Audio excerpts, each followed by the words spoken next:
firsthand. She was at the polls almost every day. Anytime I was there, she was there. And sometimes she was there with her little baby, and that didn't deter her. And she was a proud Republican, so I'm very welcome to have her. Thank you very much. I wrote out some things because I thought a lot about her. I want to introduce you to my club, my group. It's called Moms for Liberty. You might have heard of it. I'm the chair. I'm honored to stand before you as the chair of Moms for Liberty of Cumberland County. I want to take this time to introduce myself. My name is Cuevas. My mom is Venus. Everyone knows my mom and dad. Freddie, who is there. I have 4 children. My youngest is 15. I'm class yet.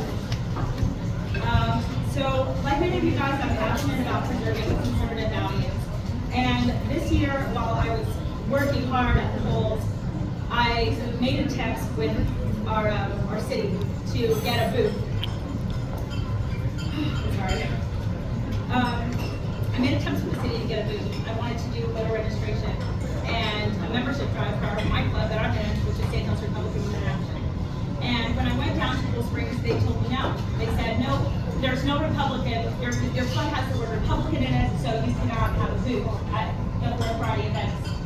I was horrified. I was so angry. I thought, this is goes against all of our First Amendment rights. This event is paid for with tax dollars, and we were denied because we're Republican.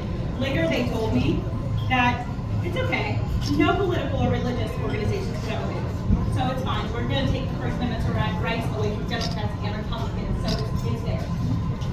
I said I didn't like that. I felt like that was against our First Amendment, and also it took away our ability to register voters, which is something I feel like we need to get done in Cumberland County, registering Republicans.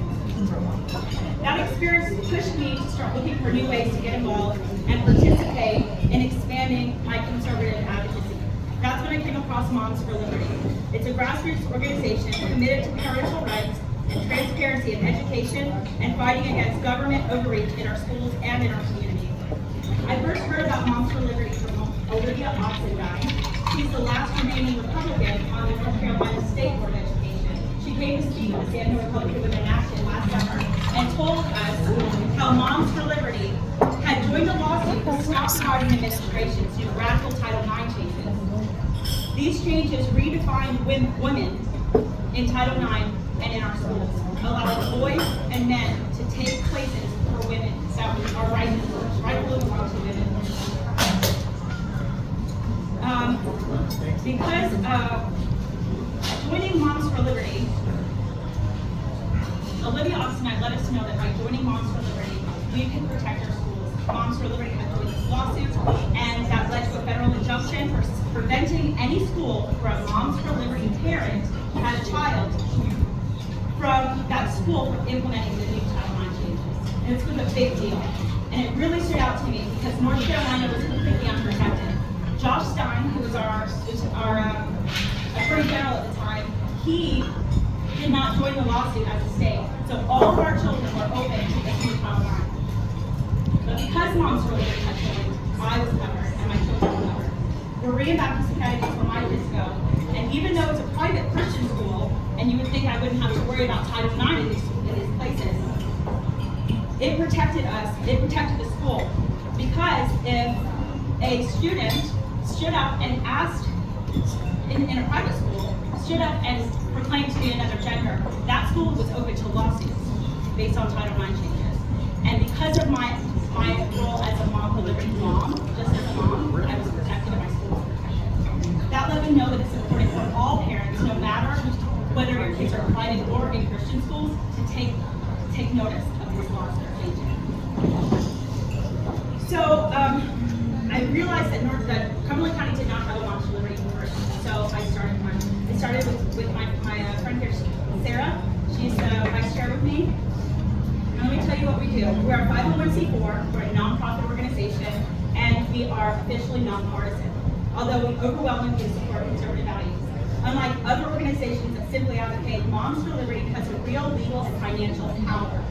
We have well-funded We are well funded and we are encouraged to raise our own funds, but we have a team of lawyers that are ready to take action anytime a school breaks the law or tries to push indoctrination on our children or violate parental rights. We can financially support school board candidates who align with our values, and one of the biggest things that caught my attention was our legislative committee. We are mobilizing parents who may not be politically engaged, but they care deeply about school, their children in their schools. So these are people that might not come to a Republican club, but they'll come to a club that's protecting their parental rights. I'm also a member of the Moms for Liberty Legislative Committee. Each county chair, which I am, sits on this committee, and we work with our state legislators in Raleigh to draft and advocate for protected laws. Our biggest legislative priority in 2024 was the parental rights in the medical industry.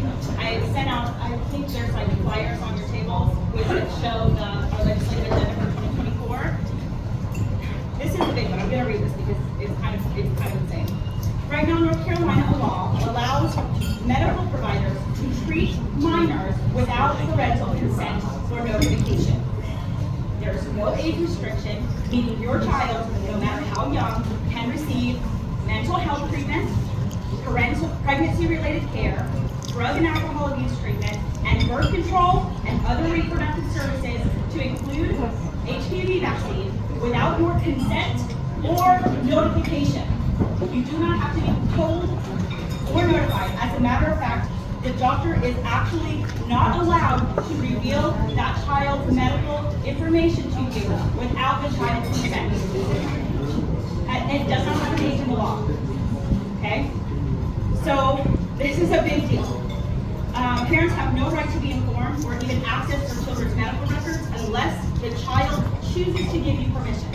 And this is a current law. This is how it is in North Carolina right now. Even worse, there's a push to bring health clinics into public schools. If these clinics are established under our current laws, they will be able to treat your children on school grounds for anything related to mental health, reproductive care, pregnancy care, drug or alcohol abuse, without your consent while they're at school. That is insane. It's insane. And this is in North Carolina.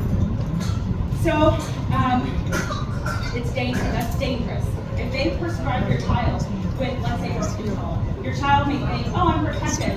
But you take your child, get antibiotics for your child, those two things can work against each other. That child doesn't know, and you don't know that you've given your child medication that works against each other. This is dangerous. It's dangerous. Moms for Liberty's Legislative Committee worked with Representative Diane Wheatley and our supermajority in the North Carolina House to draft the parental rights bill, which was signed into law in 2024, but we have a lot of work to do. So that's our top priority for last year, and I believe it'll be our top priority for this year, is getting the parental rights in our medical industry taken care of. This is a major issue. All right, beyond Title IX and medical parental rights, we also have to be aware of DEI, diversity, equity, and inclusion. Cumberland County has something called the Fayetteville Cumberland Human Relations Commission. This is run by appointed commissioners and paid staff. The director, who's paid staff, holds the title of Diversity, Equity, and Inclusion Director of Fayetteville. This commission promotes DEI initiatives, organizes Pride and LGBTQI awareness events, pushes DEI-based agendas in our community. Does everybody know what DEI stands for? How is that today with President Trump doing away with DEI? Okay. Yes, I can address that. Yeah. That's fine. No, it's good. You know what DEI is? Okay, so diversity, prioritizing race and gender and identity over merit, equity, equal outcomes rather than equal opportunities, and inclusion, enforcing ideological conformity. This is not a good thing. DEI opposes conservative values and replaces it with merit and identity politics, and it forces compliance on our students. I'm sorry to interrupt. Okay. I just want everybody to know that it's not just DEI as in women getting better jobs, Right. even though they're not qualified for that job. It also includes women who are not qualified, that are qualified for that job, but a black male is not qualified, but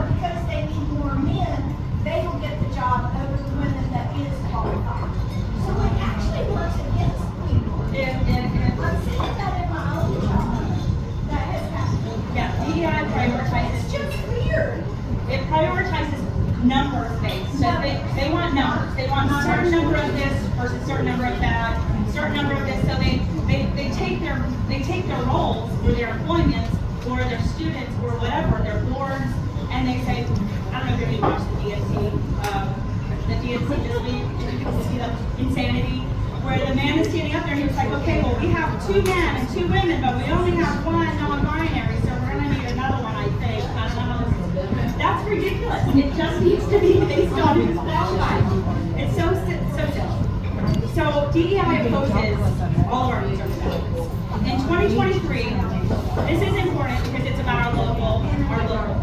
The Cumberland County Human Relations Commission in 2023 to 2024 tried to establish a student Human Relations Commission based on a DEI-based program inside the schools. They reached out to Dr. Connolly, who's our superintendent, and it seems that this initiative, which was called the Project Matrix, sounds so sinister, so good. It sounds so amazing. I'm actually doing a FOIA request on that because it's a secret. Yeah, it's a secret Project Matrix, and it was not run through the public. There was no newspaper articles about it. I found out because I read the Human Relations Commission's minutes. That's how I know. Okay. So in 2023 and 2024, they started this Project Matrix where they tried to establish a student Human Relations Commission, a DEI-based program inside the schools. They reached out to Dr. Connolly to push the agenda, and the agenda has been stopped. It's been moved to past projects. However, it's concerning that this attempt was done without any public input. We would not have known. And this is exactly why President Donald Trump recently signed an executive order ending radical indoctrination in schools to block federal funding for schools that teach DEI, critical race theory, and gender ideology. And they're going to be trying to find loopholes for this. So we have to be diligent and watch because they will try to say, oh, this is a club, this is something different. No, we're going to be watching, and that's what Moms for Liberty does. We watch. We're keeping an eye on all the public schools, we're keeping an eye on our children, and anything that involves our kids, we're watching. And we're going to be paying attention to who supports it and who doesn't support it. And we'll let you know what we know. Because we're not okay with any DEI in our schools. Moms for Liberty are going to continue to monitor these efforts on a local level. We want to know what's being taught in our schools. We stand against racial indoctrination in Cumberland County. And I would like to invite you guys to take information about our club. And if you know any parents or women who are interested, or men, in being a part of our curriculum, I'm here today. You take male and female members. There's no, do you have any questions? Maybe you can clarify this. My understanding is that the no-notice parents, both for mental health counseling and for health care, applied to gender transition. So if the child claimed that they were having issues with, or if they just, somebody thought they were having issues with depression, they could go to a counselor without the parent's knowledge and be counseled on whether or not they were having gender identity issues and lead them through gender transition therapies. In 2024, when we have the Parental Bill of Rights, that really does help a lot. It gives parents something to stand on, and I believe, Diane, is there a law that prevents gender transition for minors in North Carolina? Yes, we passed a law last time. Yes. 18. Yeah, so right now, I think they're going to try. They're going to try to use, we have laws right now that seem to like work in opposition with each other because the parental rights bill and this law with allowing doctors to treat our children without our consent, they kind of work against each other. And I'm reading, I think, Ryan, do you see a lawsuit coming with that? Like, I don't know how that's going to get resolved, but how will... Probably. I see, in my opinion, I see there's going to be some kind of conflict where somebody's going to stand up and take the mantle and that might be the only way this law gets broken. Because our parental bill, the parental rights bill, absolutely works in opposition with that as well. So we'll see. I'm saying there's not going to be anything that's happening. Yeah.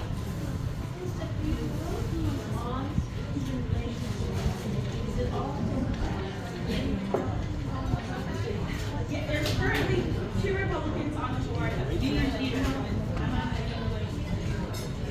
And so is Tracy Pelt. Tracy Pelt, they're really good. Are you on that commission? I didn't see it. Is that just happened? Just put it on my time. Okay. She'll help you. So we have some Republicans on the commission, but I didn't know, when I was. I refuse to participate when they do the, thing there, they keep go outside, they're like, we need volunteers to work there, every commissioner has to work on. Well, Simone Pemberton chaired the commission for 2 years, and Simone Pemberton was the secretary for 2 years before that. So she was the chair, she headed that commission. It was pretty impossible for her not to do this day, because she was the chair. So, I mean, I'm just letting you know what I know, that's what I know. They do a lot of good things too, they do scholarships for, underprivileged youth, it's not all about. Mostly based on DEI. And the chair, the director of that commission her title is the Director of Diversity, Equity, and Inclusion in Cumberland. Is she gonna go away? Is her job gonna go away? No, because it is a city, it's a city. It's a city. It's a city, but they're not a federal. They're not taking federal funds that I know of, so they don't have to follow the statute. And all you have to do in order to apply for scholarships, we have more scholarships than we have to give away.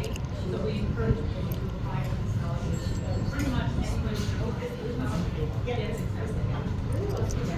It's like a town. What's your name?